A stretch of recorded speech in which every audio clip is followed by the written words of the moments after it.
Sorry, you guys. Good afternoon, good afternoon, good afternoon, and welcome back to the Operation Heal Wounds Your Hearts channel where we discuss healing, humor, and hot topics. If you are tuned into this segment of my channel, this is not healing, humor, or hot topics. Right now, this is just some real talk that I wanted to come and have with you guys because today is a heavy day for me. So today is actually Thursday, May 9th, right? And today is the second year anniversary of my sister's death, my sister Shamika. My sister Shamika's here. You know, I explained to you guys what my legendary background meant, right? And I decided to put Shamika on my left-hand side right above my heart, because she is definitely within it, right? And I don't know. I don't want to get emotional on this video. I pray that I don't. And I definitely don't want to get emotional because if I'm being honest, I'm at a point with death that I'm trying to learn how to cope with it without it depressing me, right? And I know that's easier said than done, right? We all go through things and some deaths hit us harder than others, and some we cannot live with and some we can't fathom, and then some we can kind of chuck it up and say life happens. I'm trying to get to a point where I look at all death as life happens because it's going to happen to all of us, right? And I don't want to become one of those people that just kind of shrivel up and go into my little cocoon and then I'm never seen or heard from again because I can manage or cope with, the loss of a loved one, right? And I think I've been doing a pretty good job thus far. So I wanted to come here and A, discuss some of my feelings surrounding my sister's death. And B, I also wanted to, if I could, give out some coping mechanisms to anybody that may be dealing with grief, and having a hard time. Let me start off by saying everything that I'm about to say is coming off the fly. I don't have any notes. I didn't put together any spiel. I didn't kind of contemplate what I was going to say. I just knew that if today felt heavy for me, I was going to come and talk about it, right? And what I'm learning about being a content creator is that most things that one person is going through, you may have a dozen other people going through the same thing. It's not being talked about. So as a content creator, I feel like now that that's my job, I am going to now bring up the conversations and the feelings and emotions that folks are feeling and growing through, but they're just not talking about, right? So let me start here. My family is a very close family, and not close in the traditional sense, right? I won't lie to you and tell you I speak to my brothers and my sisters every single day, every moment of the day. No, that's not the case. But we are a family that we get together as much as possible, as much as our schedule permits, and we are there for each other, not only when the shit gets rough, and we are supportive and loving in our own crazy and fun way, right? And for my sister is my dad's daughter. She's older than me. She's not my mom's daughter, but my mom has been very influential in her and my other sister's life. She has been around since they were freaking babies. So she's known them damn near literally their whole lives. The only thing she probably didn't see is when they was in their mother's stomachs, right? So since my mom has been in their lives so long, they were around my two older sisters before I was around. So my mother had a hand in raising them along with their mom and their grandmother and their aunt, right? And, it definitely prepared my mom for motherhood. And when I came along, what my parents built regarding me and my siblings is something that is not what you would see traditionally now, and I can't say for back then. There was no there wasn't a presence of half, right? So we never looked at it growing up as like, oh, my sisters, because we don't share the same mom, they're my half sisters. No, they're my sisters. Same thing with their mom. I never looked at their mom as like, oh, you guys are my sister's mom. No, you're my bonus mom, right? You know what I'm saying? So because my parents raised us together, we are all we know. We are all we know. You know what I'm saying? Like, it's not like, oh, you my sister that I only know since I turned 16 and we trying to build a... When I was a little kid, my sisters came over every weekend from their grandmother's house. And then when I got older, my sisters lived with us. When I got older, I lived with them. So all I've known is my sisters, right? And, you know, we all have good relationships. We all have good relationships. We love each other. We have each other's back. You know, we try to do as much communicating as possible. Like I said, as much as our schedules permit. And we all try to stay on task with, you know, being responsible for one another's well-being and making sure one another is good, right? So my sister, she lived in Brooklyn, where I live, right? But a distance from me. But when I was driving, I actually would go and pick her up so we would have the opportunity to spend more time together, because I realized as we got older, your schedule doesn't permit for you to do all these things as an adult because you have so much stuff going on. So I'm like, okay, now that I have a car, I'm going to go over there and see my sister pick up, let us spend some time together. This was the summer of 2021. So we spent a lot of time together that summer, a lot of time together. And I loved it because as you age, you get different versions of yourself. And so does everybody around you. So yeah, we know who we was as sisters from little kids, but now look at who we are as sisters as adults. You know, we can bounce things off of each other. You know, we can lend feedback. We can be honest with each other. I know you love me no matter what. So what you saying to me is not to hurt me or harm me. So we dug deep. And one thing about my sister, she was heavily into God, and you guys know I'm on my own spiritual path. So that was where we connected. We had a lot of like spiritual conversations that helped me connect to God more. So that's what I leaned on her for, right? So in any event, I usually do Christmas at my home, and I did Christmas at Khadijah's the year 2021, right? That Christmas. My sister came over for that Christmas. We laughed, we joked, we had a good time. But when she arrived here, she wasn't feeling her best. So I'm like, you know, just stay a while because you're not feeling good. I don't want you traveling back to where you live and you're not and feeling your best. Stay here with me. So she stayed a couple of days, right? So it turned out that my sister had COVID, right? So she stayed here with me for a couple of days. She got herself together, and then she left. When she left, me and Pookie got COVID, which that happens. You're in a household with somebody. But I mean, all good, no problem, right? So after that, I hadn't seen my sister because I was not driving, so we weren't seeing each other as often anymore. And now it's 2022, and the beginning of the year, everybody knows I'm in birthday bliss. I have so much going on. I'm doing my own thing. I don't have time for the rest of the world because my birthday is coming. Not to mention, in 2022, I turned 40.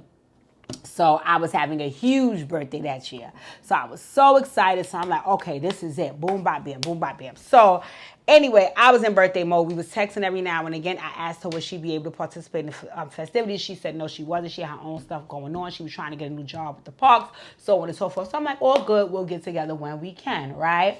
So I did all my birthday festivities. When the birthday was over, I came back. I went in shutdown mode, which is normally what I do to fast and cleanse for the summer months and all of that. And we were just speaking via text at that time. She was telling me she was applying for the parks job, all the things she had to go through to get the job. She was telling me she was in the training, so on and so forth. So the weekend before her passing, the week before, right? I wasn't feeling great. I wasn't feeling my best. I had started working out, and I'm like, maybe it's because I'm on a new workout regimen. I'm not feeling my best. Anyway, then I came home, and that weekend I watched a show on Netflix out of nowhere. I don't know what led me to this show. The spirit led me is what I'll say. The spirit led me, and I watched this show called The Haunting on Hill House. The Haunting on Hill House.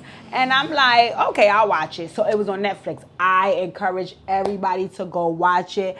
That freaking series was so freaking good. It was so good. I watched it. I binge watched it the whole weekend. It was so good.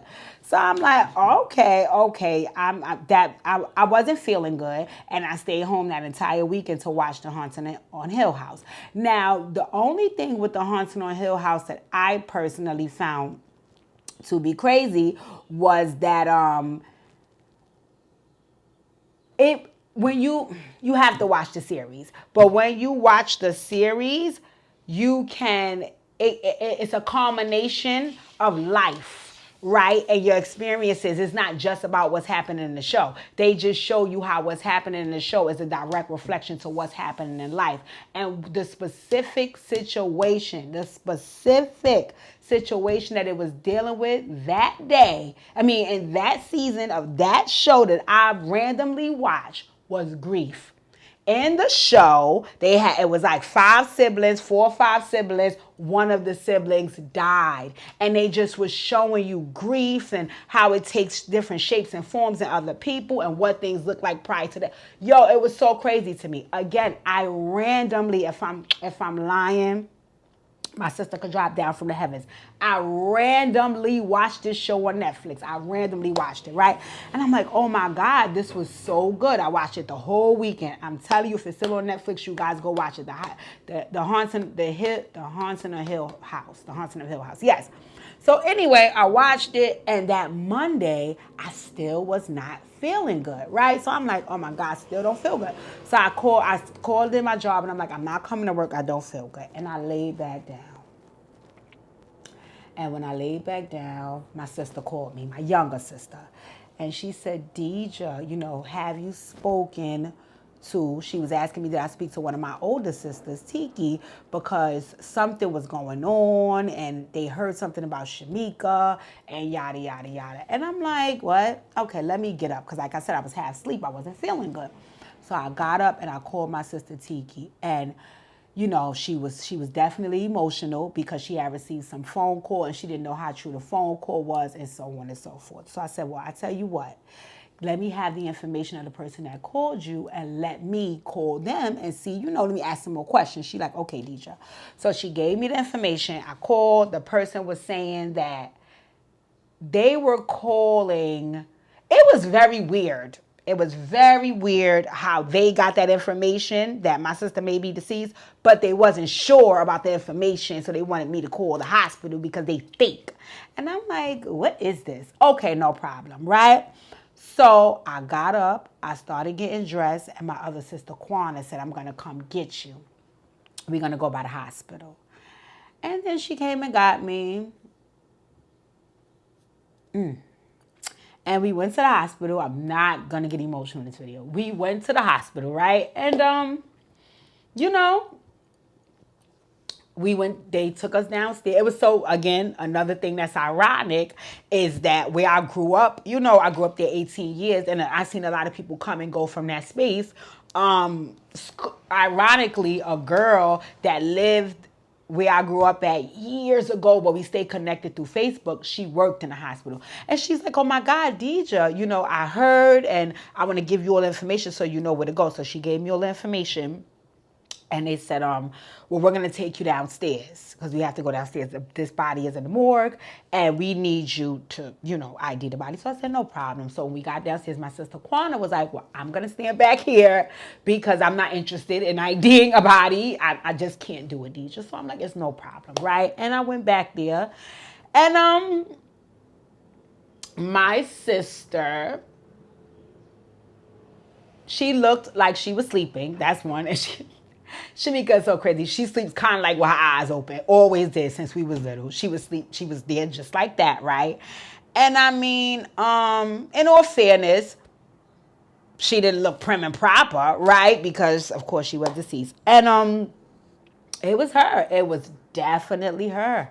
It was her. It was 100% my sister, right? So I looked at her. I gave her a kiss. I whispered something in the air, something that just between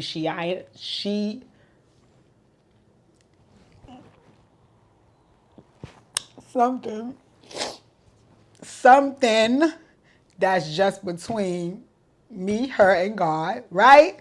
And I said, it's okay. That's her. That's her. I identified. I said, yes, that's her. I said, how do I go pick up her stuff? And they were saying, this is where you go, and yada, yada, yada, right? Let me drink some water.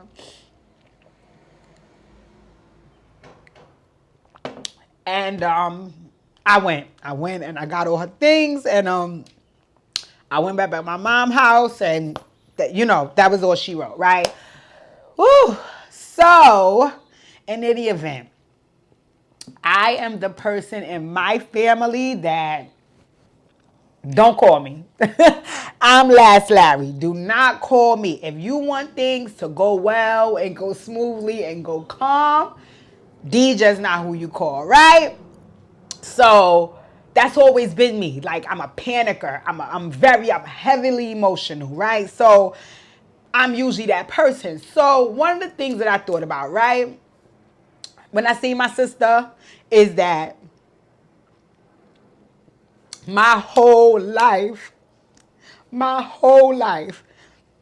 because like I said, my sister's been around before ours, my whole life, my sister has been the overprotective sister. Like, it's like, oh, don't tell Meka, because you know she gonna go to the end, right? She gonna take it too far, right? She's always protected me. She's always looked out for me. She's anything that she could do for any one of us, she's done, right?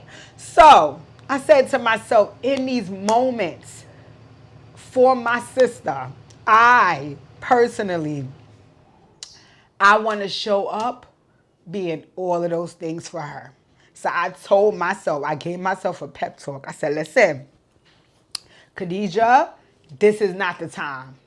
This is not the time to be the old version of Khadijah. This is not the time to panic. This is not the time to fall apart. This is not the time to be who you always are in these moments. Right now, you need to grow up and take care of your sister the way you know she would take care of you. So I'm like, okay. And by the grace of God, me, my siblings, my mom, my sister's family, we all came together, my nieces, my nephews, and we were able to put my sister away beautifully, the way she would have wanted, right? You know, we got the pasta she wanted there. She said she wanted to be wrapped. There's some, and some white linens. I went and found the linens. Like my sister, I promise you guys, I personally did every single freaking thing along with my siblings and the rest of my family that we feel my sister would have wanted. So we were able to put her away beautifully, right? That's that version of the story, right? And let me just get into dealing with the pain of losing a sibling, right? You know, it's different. It's different because I know for me, you know, when you're young, you think about, a lot of people talk about, oh, your mom gonna die, your dad gonna die. And you do, you know, think about your parents passing. I know when I was young, I thought about it endlessly because it was such a fear of mine. Oh my God, my mom is gonna die. Oh my God, my dad is gonna die, right? I never factored in that my siblings would pass away, ever. I never thought about it. Then as I got older and I started seeing other people's siblings pass away, the manner in which it happened to them, it also never factored in or dawned in on me because it wasn't my situation. Like case in point, if somebody I knew sibling passed away, is either A, that their sibling was really old, B, their sibling was really sick, or C, their sibling was into a certain lifestyle.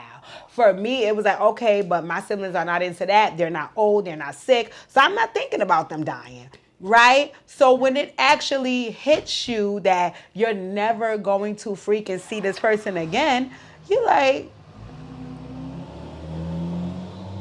I never imagined that I would live a life where I did not see my sister anymore. And then I had to think about it. There may come a time where you don't see any of your siblings anymore. That's just life. Right? Which is an incredibly hard pill to swallow. So here we go. I want to give you guys some of the coping mechanisms that worked for me to kind of help you get through and what's been helping me get through thus far and not have a freaking mental breakdown. Number one is, I know that there are 5 stages of grief. I am not a therapist, psychologist, psychiatrist, or any of the above. So whatever they tell you about the 5 stages of grief and how to grow through them, you listen to the professionals and leave me out of it, right? Because this is not a professional opinion. This is just the personal things that worked for me. If you need medical assistance, medical help with professional opinion, please seek that. I'm not a doctor. So don't take this as fact and law. I'm just telling you guys what worked for me. Number 1 on the list was that I had to keep in mind the relationship me and my sister shared. Me and my sister didn't have a problem. We didn't end on bad terms. I don't feel in this lifetime I wronged her. You know what I'm saying? So for me, I felt at peace knowing that my sister know I loved her and knowing for damn sure that she loved us, right? That was one, right? Number two is that I felt I did very good in obeying her wishes. She wanted to be put away a certain way. She wanted to be put away with certain people surrounding her. So I did my absolute best, along with my other family members, to make that happen. I'm at peace with that. Every day post my sister's death, I do her death just the same way as I do my dad. I make an effort in some way to make her proud, right? And I mean, sometimes it could be the littlest things, right? But I set the intention every single day because I want her to know that I heard her, I have not forgotten about her, and I'm going to keep every promise that I made to her and my dad. Right? So one of the things is one, being at peace with her, and also two, doing my best to make her proud. Right? The third thing is not running away from, shying away from, or trying to suppress my feelings. There's good days, there's bad days. Right? So there are some days that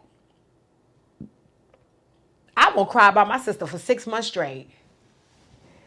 And then there's some weeks that I'll cry for 6 days straight.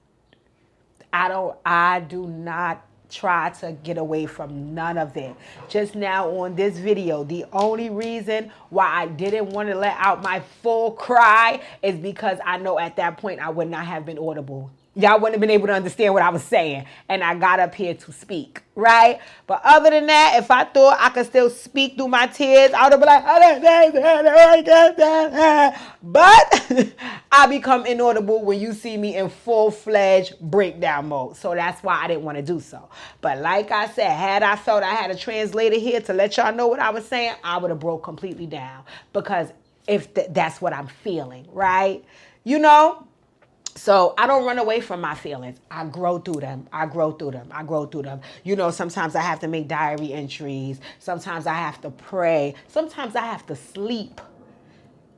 Sometimes I have to go be around my other siblings and feel the love so I could know I'm not the only one growing through this. They have lost a sister too, right? But those are some of the things, right?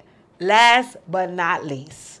Last but not least, and this is my biggest freaking thing. Celebrate the life. Celebrate the life. Celebrate the life. As many times as you get, as many chances as you get, bring her up. Put up her pictures. Talk about her. Make her favorite dish. Do whatever is going to help you stay in a celebratory mode of that person's life. Because what I saw, and I saw this when my dad passed, is that if I was not celebrating life, I was mourning death. And that can lead to depression. It can and it will. And for me, I was not put on this earth to live with things being so heavy on me that it takes me into depression. I am meant to soar, I am meant to fly, and now I have angels that are helping me do so. So for me, I am doing everything to celebrate the life. I'm calling one of my siblings. How Meka used to say daddy talk. That's one thing I miss about my sister. Nobody on this planet can imitate my father like my sister Shamika. She got him down, pat, and I miss that. I miss that. You know, so I bring that up, you know, I wear her favorite color blue as much as I can, you know. I try to do everything to celebrate her life because it was a life worth celebrating. My sister don't want me sitting around crying mourning her death.